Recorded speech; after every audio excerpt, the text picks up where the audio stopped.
Desarrollo histórico de la evaluación psicológica. La evaluación psicológica se remonta en los años, en más o menos unos 1200 años antes de Cristo, en la antigua China. Incluso las pruebas o antecedentes que aparecen se pueden concentrar en la Biblia, desde luego a todo lo largo del pensamiento humano. Tanto filósofo como médico, desde Hipócrates hasta Platón o desde San Agustín hasta los empiristas británicos. Tres son los autores que comparten la paternidad de la constitución de la evaluación psicológica: Francis Galton, Alfred White y Cattell. Las principales aportaciones que se dieron en esta evaluación psicológica por Francis Galton, él es el padre de la psicología diferencial y se centra más en el establecimiento de las diferencias individuales, tratando de llegar a la descripción médica como las características humanas. Alfred White, una primera aportación de White es la aplicación de los intereses por el estudio de las funciones sensoriales, que son perspectivas y motoras, y los objetivos planteados por Galton o a otros ámbitos de funcionamiento son psicológicos.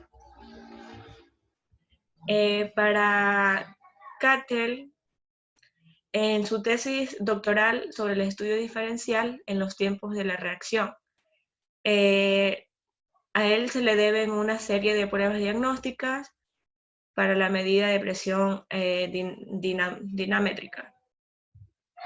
En el proceso de la evaluación psicológica, el objetivo de la evaluación psicológica es el estudio científico del comportamiento de un sujeto o un grupo específico. El estudio debe llevarse a cabo mediante un procedimiento reglado, como frases establecidas, propias o método científico como positivo. En el proceso de evaluación es perdonable el estudio de casos. Puede ser utilizado como ciencia natural, que permite la descripción, clasificación y a veces predicción de este caso específico.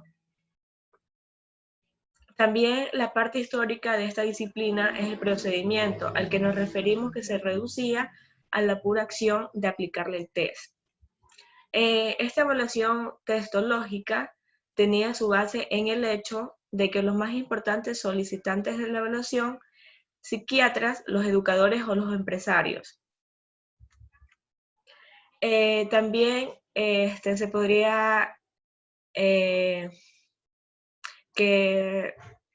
Shapiro fue el primer autor que comienza a plantear una evaluación basada en planteamiento experimental, en la que las técnicas de evaluación son utilizadas y manipuladas, el servicio de hipótesis, seguridad y los objetivos de evaluación.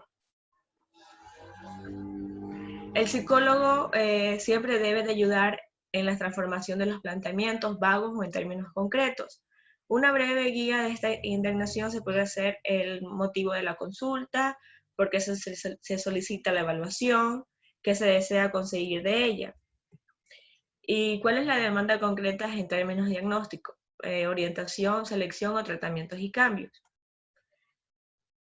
El proceso de evaluación hablan de 6 fases, que podríamos decir que en algunas es hasta la formulación, evaluación del problema, formulación de hipótesis, selección de conductas claves y variables relevantes, valoración de resultados. Las delimitaciones que se pueden dar en el problema, que se puede recoger la información, información preliminar, elaboración de hipótesis, diseño de la evaluación, exploración. Límites y alcances de la evaluación psicológica. En los alcances de esta evaluación psicológica, estas deben de compararse con grupos y controles. Las muestras están identificadas y homogenizadas a partir del uso de criterios confiables, universales y evaluación. La evaluación implica el uso de pruebas psicométricamente válidas y adaptadas. En la condición deontológica de la evaluación psicológica se refiere a los relativos a una práctica determinada, que son sobre la evaluación psicológica que se dan lugar a los códigos de la ética. A la deontología corresponden los deberes y obligaciones de los psicólogos, lo cual incluye atributos y valores como idoneidad.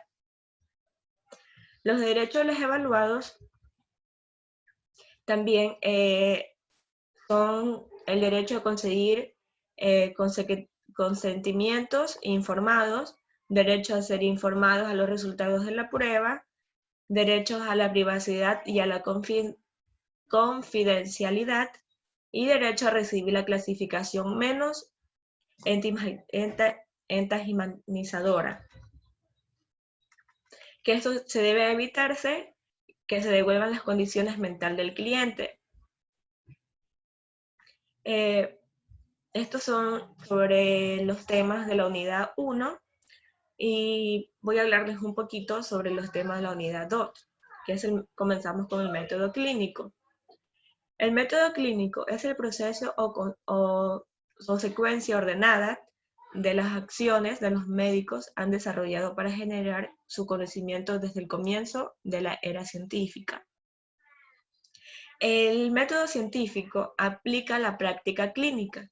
Es el orden recorrido para estudiar y comprender el proceso de salud y enfermedad de un sujeto en toda su integridad biológica y psicológica. Cuando aplicamos el método clínico, se está elaborando o construyendo el conocimiento médico. El método clínico puede ser analizado desde el objetivo, que es el pronóstico y recomendaciones, las condiciones de realización, que es el contexto donde se explica el método clínico, y las acciones o procedimientos para llevar a cabo la metodología a aplicar. En el contexto, la entrevista psicológica al paciente se da en la instancia de la consulta. Se desarrolla en un consultorio, pero puede ocurrir en un hospital, durante una internación. En el hogar es la visita domiciliaria, el aula es un espacio comunitario que se dé. Cuando se inicia una consulta psicológica, se establece una relación de comunicación entre el evaluador y el paciente, que eso es más conocida como la relación psicólogo-paciente. En el encuentro con cada paciente, en el momento de la singularidad, en esta instancia, el psicólogo es un observador que escucha el lenguaje verbal y paraverbal del paciente. La consulta psicológica también puede ser abordada desde múltiples perspectivas, que es lo relacional, que es cuando el encuentro de dos individuos, lo intercultural, que es la pertenencia sociocultural del psicólogo y el paciente, lo comunicacional, que implica la interacción entre el emisor y el receptor, que esto se da a través de los mensajes, y lo emocional, que es un aspecto interjuega lo psicólogo social y el ético. Análisis del contenido. Esto es una técnica que sirve únicamente para recoger la información. Es una técnica susceptible de estudiarse y perfeccionarse por sí sola. Debe unir los requisitos de cualquier técnica recogida de información como sistema de clasificación y codificación que sea. Debe ofrecer resultados de fiabilidad y validez adecuado. Esto podría decir que el investigador tiene que elegir varias técnicas, como poseer datos sobre la fiabilidad y la validez de todas aquellas que se han analizado en el contenido. Es utilizable que sea dentro solo del esquema general de la investigación. Su aplicación permite transformar un documento en una serie de resultados cuantitativos y numéricos. La finalidad primordial es decir, de forma no obstructiva, de hecho que la técnica menos obstructiva que se conoce, lo que conecta los mensajes. Es una técnica de gran utilidad para el estudio del proceso influencial social. Se define el análisis de un contenido como una técnica recogida de información que debe reunir todos los requisitos científicos necesarios como técnicas de medida, más de lo que se refiere a un sistema de creación de categorías, empleando dentro de esquemas generales una investigación obteniendo información numérica y cuantificantes. La autobiografía. Esto es el uso de los documentos personales o históricos de la vida de un método investigativo e instrumento de análisis que tiene una larga tradición en la historia de ciencias sociales, como documentos personales que han sido el objeto de estudio para antropólogos, psicólogos sociales.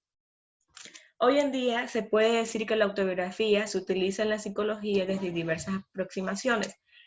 Puede utilizarse para verificar una teoría de la personalidad o incluso para realizar un estudio de ciclo vital.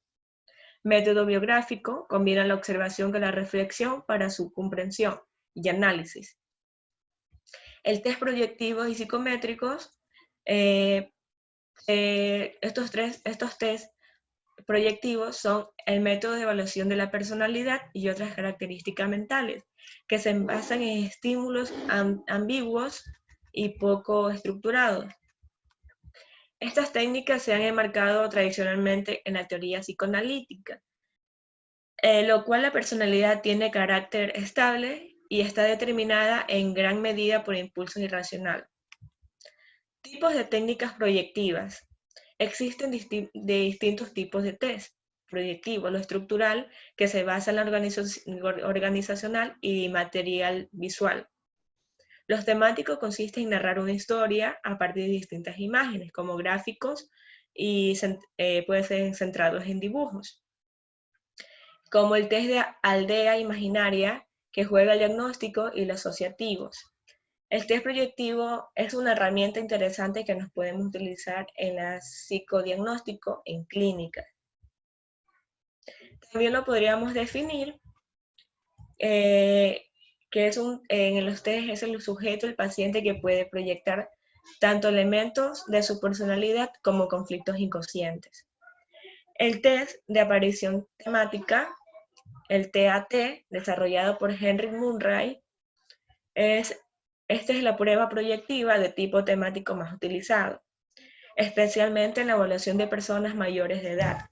Está compuesta también por 31 láminas, de las que solo 20 son aplicadas en cada individuo, como en sexo biológico y de su edad. El objetivo es analizar las necesidades, presiones psicológicas de la persona evaluada. El test de la familia es una prueba personalidad proyectiva que se administra a partir de 5 años y hasta los 16. En ella se analiza la percepción que tiene el niño de su familia y del lugar que ocupa en ella. El test de familia fue creado por Porot y basado en el dibujo libre que tanto les gustan a los niños.